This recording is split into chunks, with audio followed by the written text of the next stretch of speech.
Happy rails to you. Welcome back, my friends. Happy rails to you. It's good to see you again. Thanks for watching this channel and the videos. Sometimes they go real fast and sometimes they're slow. Happy rails to you. Glad you're watching in.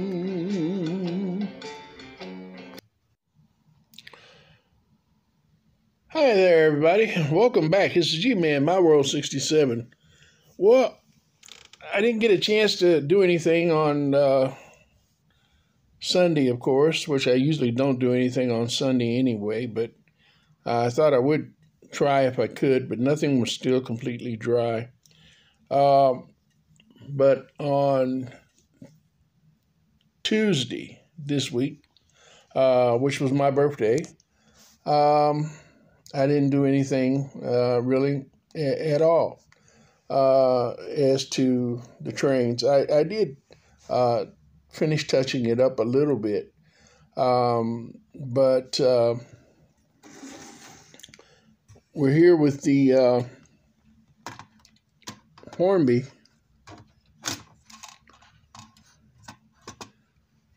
E-1 electric, you could call it a box cab or an outline engine. And I did touch it up a little bit. You can see that little lighter shade of, it's actually a green. And it should be a bluer green. And, but even though it's a little different color in the camera, with the naked eye, it's not that bad, actually. But we might redo it later on. But we did get the top redone. It came out nice. And overall, I'm just really pleased with it. Redid the socket and got the bulb in there. And I have not put a rear coupler on it yet, but I'm going to. I did put the two existing bumpers that I have, both on the front. And I'm going to, in this video, I'm going to put two bumpers on the rear and get them painted. And as you can see there, they're not there because we took one off. It had one on the front and one on the back, so I put both of the matching bumpers on the front. And I've got two bumpers here. Here 2 or 3 years ago, when I was buying my Harvey to restore or custom build, I ran across on eBay a guy who was selling used Hornby parts, and he had several little bags of bumpers. And there's about, I don't remember now, I think there's about 15 pairs of bumpers in there. And so I bought a little bag of them. They were reasonable. I haven't seen any on there since. And I need bumpers. So many of those Hornby shells were missing bumpers on them. So I went ahead and bought them, and I'm glad I did. So what I'm going to do first of all, I'm going to go ahead and put these bumpers on. And then we're going to assemble the engine. It's ready for assembly.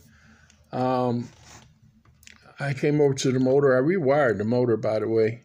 I meant to show you that in the first video, but it's been rewired.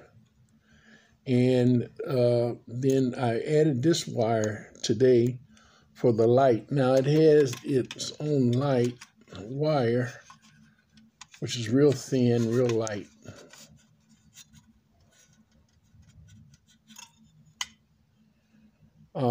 And it's not quite long enough. When I disconnected it to pull it out, it broke. It's very old. And so what I'm going to do is I'm going to splice the two together when I put it together, and then it's going to give it quite a bit, a little better, longer wire, which is needed when you're taking it apart.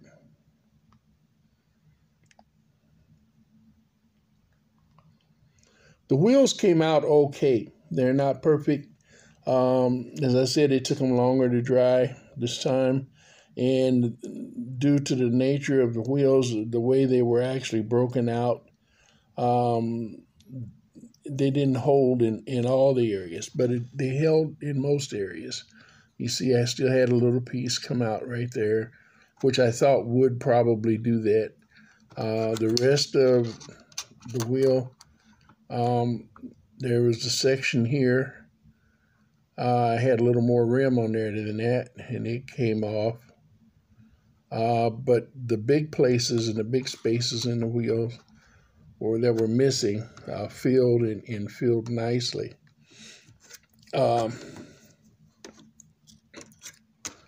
This was by far the worst wheel. And so I'm going to be looking for wheels.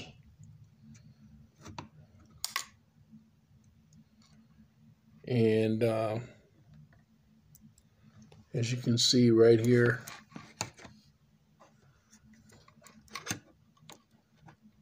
this side is almost completely gone. So I just moved it out, and I couldn't get anything to hold to that because there was so much of it gone. You're doing large spaces, it doesn't work too good, but if you've just got little small areas in a wheel, or a little section maybe is missing out of it, and you've got something to go to on both sides, it'll work. I redid these wheels, but handling them, this was an acrylic paint, and handling them, the paint comes back off. So I'm going to redo these again later on, and with an enamel. Okay, so I'm going to set the camera down over here.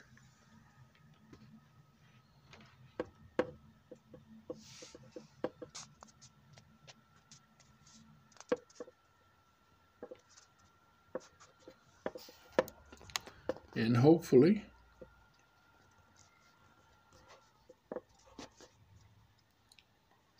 it will allow us to show and for you to see what we're doing.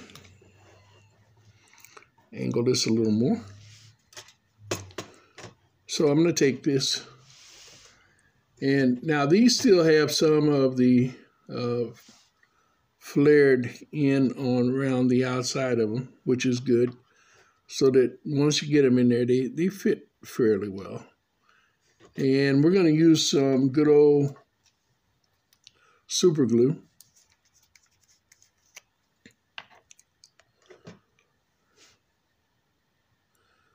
We'll put a little super glue on them.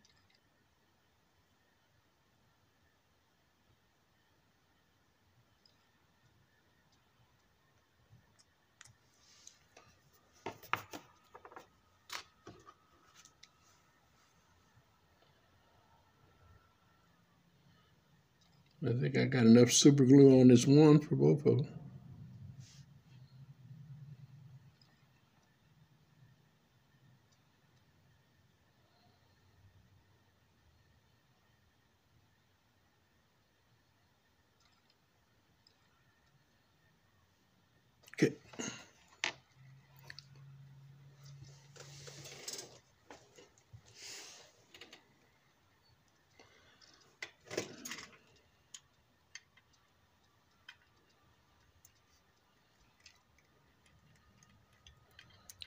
And we just take it, put super glue on it, and put it in the hole, and twist it up there. And push it in while we're twisting.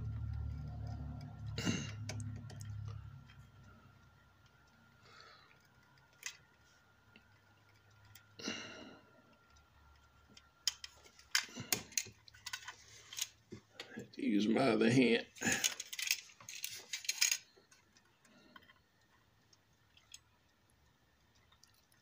I got so much glue on my fingers now, it's sticking to me.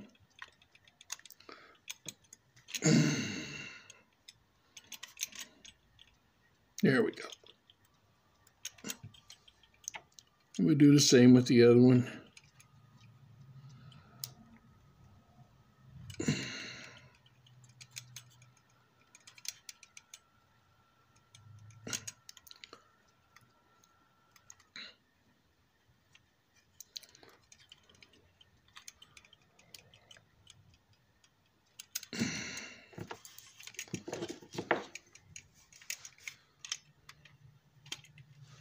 Now you can lightly tap them too, but I don't want to do that.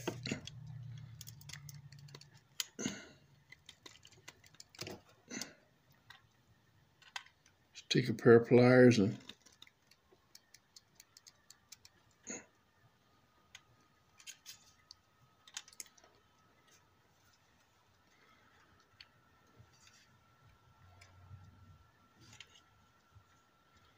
there we go.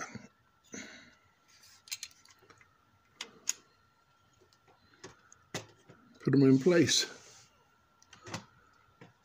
And like I say, we'll paint them later on once they set up and dry. And take a pretty hard jolt to bump them back off of there.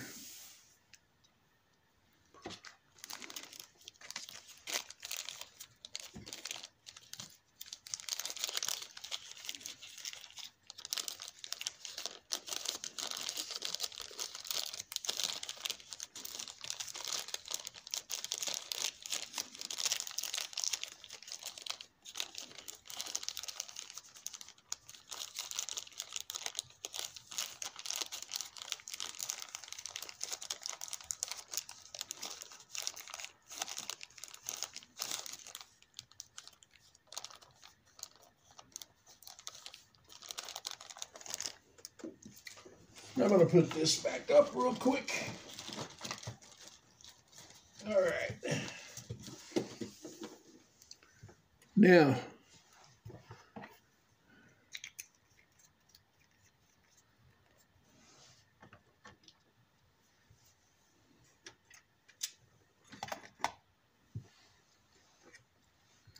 I'm going to go ahead and move this out of the way so that we can see better what we're doing.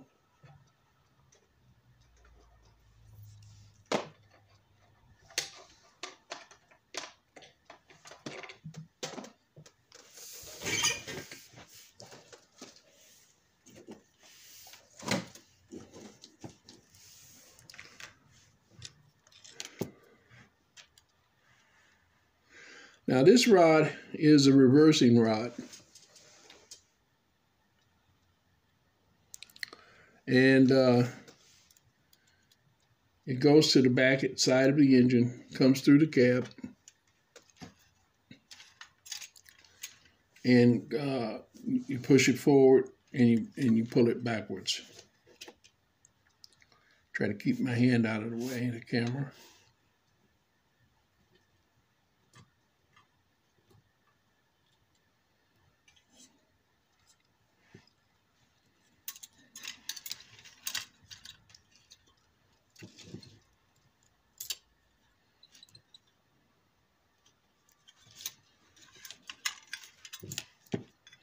Really, I've still got this one just a little bit long, but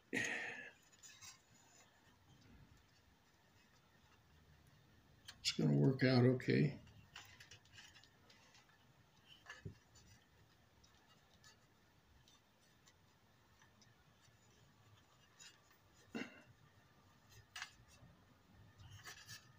when I was taking it apart, the wire just broke. It's a single strand wire, and it was kind of brittle.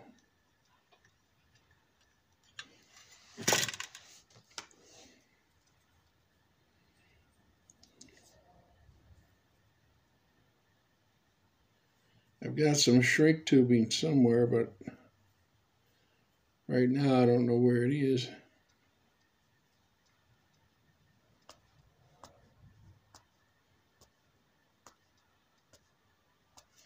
And I might have to pull it apart again in the near future anyway, so we'll just go ahead and put a little tape on it for now.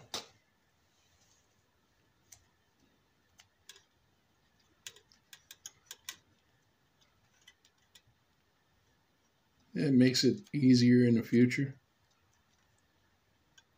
to get back into.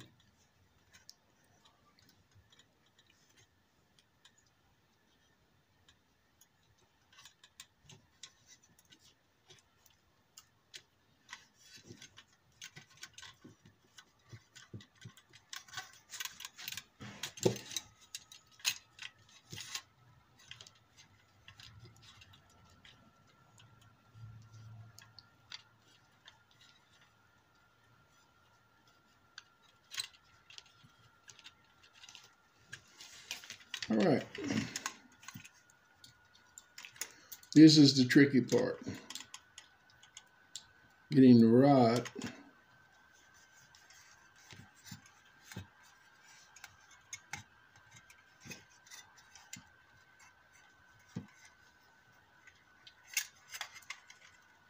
to go into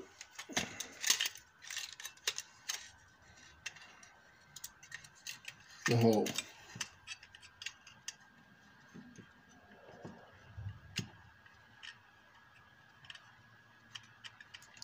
Let's see.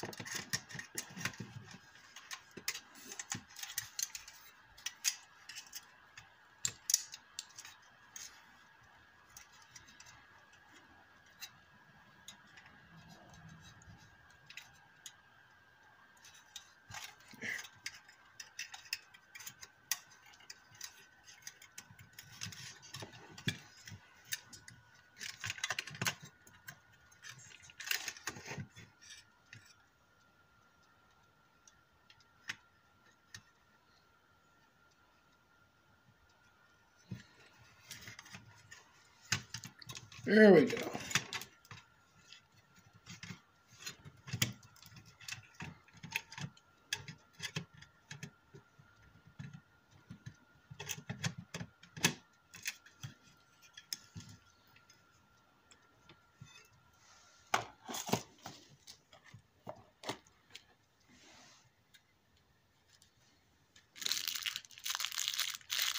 Now this had the old traditional square nut on it.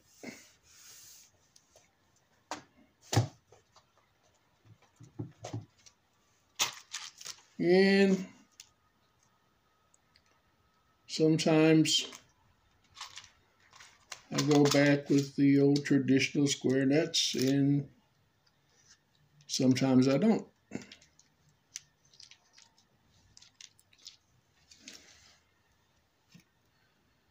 Due to the nature of how this sits and where it sits,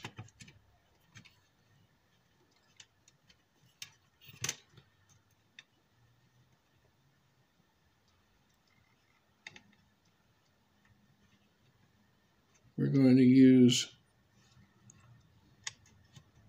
a more modern nut.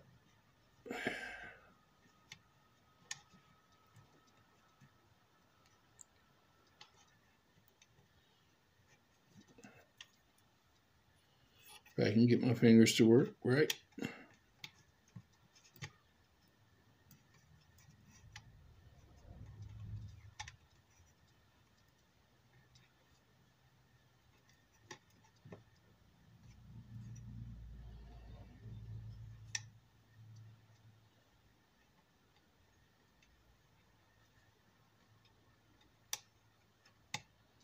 There we go.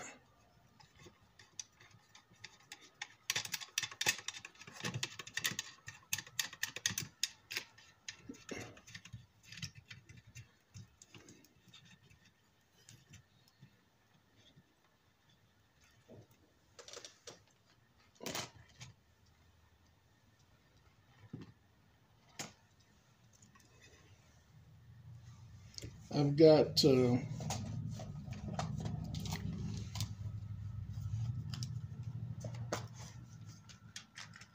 set of little wrenches. They're real thin and small.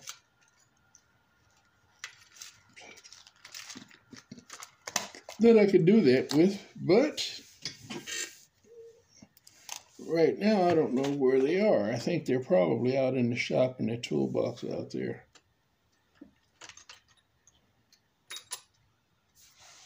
Oh, there's one, but it's too big.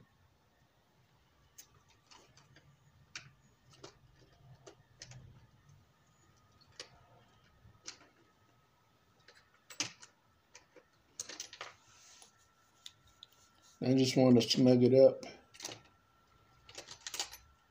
It's easier to do it when you have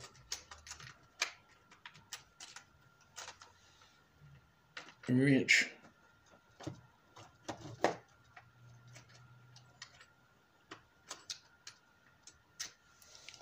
Nope.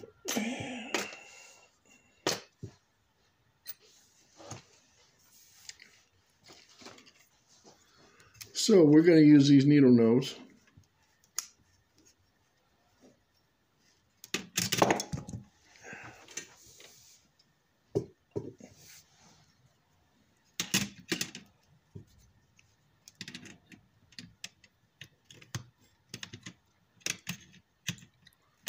And we'll snug it up a little bit.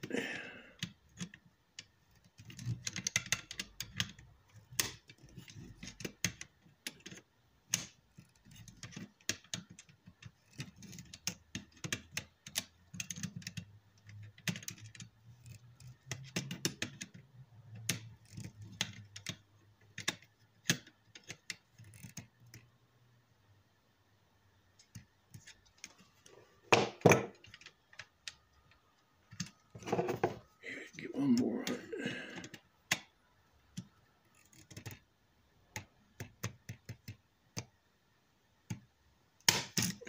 That's good.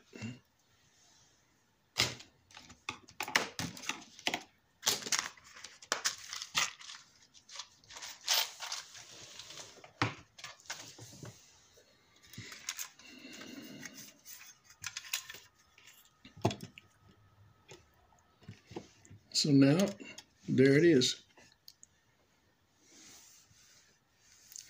Now, I don't like this wire protruding out of the back right here.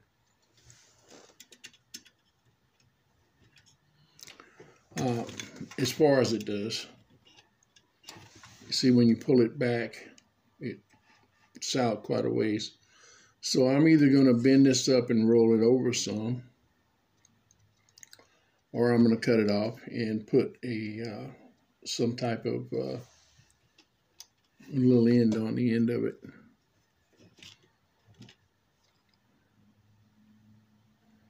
But for right now, we'll set it over here out of the way. We're going to get our trusty test track back up.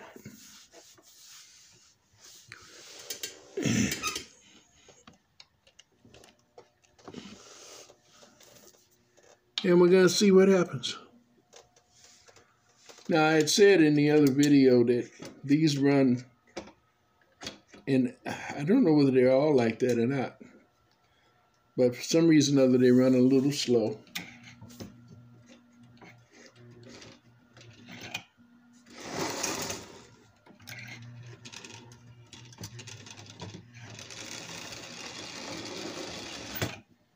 And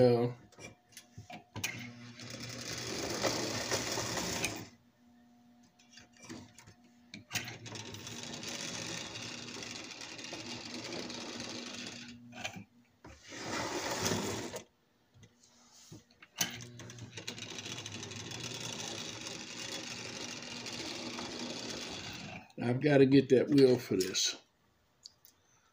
That makes it wobble.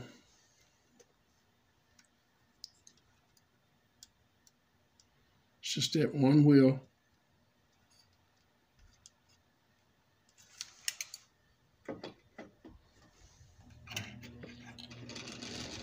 Because it's out of round.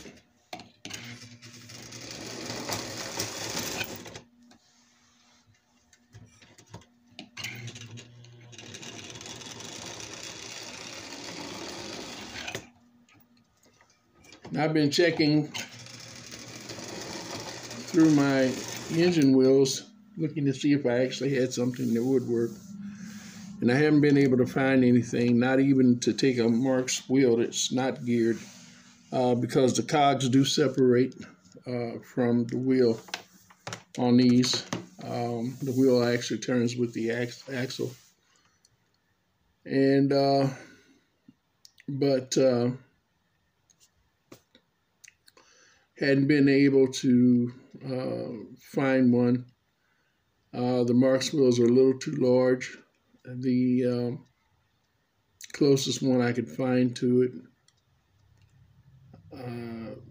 the shaft where the rod goes in is too long. Now I could grind that off and make it shorter, but then the wheel is still a little too large. So just a little bit, but it's enough to make a difference. So we're not gonna do that. I'm fairly sure that some wheels will be coming up before long, and I'll be able to find a wheel for it, and we'll take it a little further down the road at that time. But anywho, there it is. And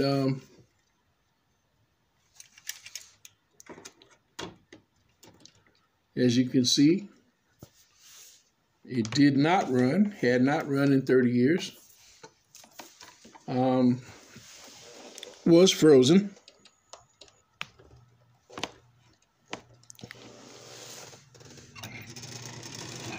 And now runs.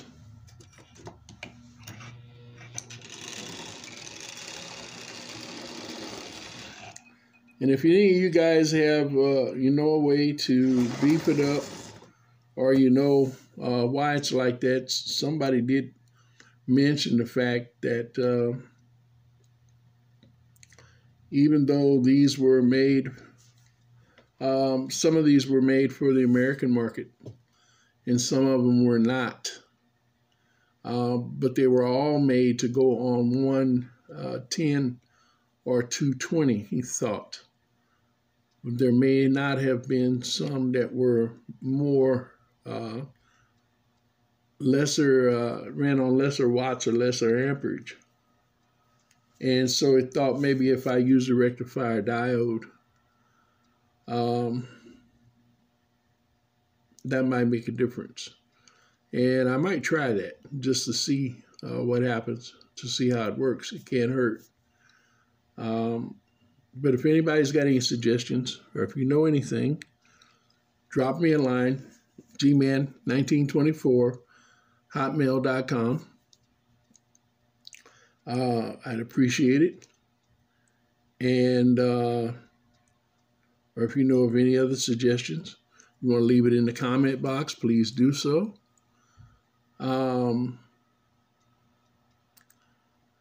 And I'm sure you'll be seeing a little more of this engine in the future. As I say, I still want to take it a couple of areas further with it. I've got to put pentagraphs on it, and or pentagrams on it, pentagraphs, I'm sorry. and still put a coupler on it. And I'm undecided yet as to the coupler. I will probably put either a Marks coupler or a Lionel coupler on it, though, in the rear.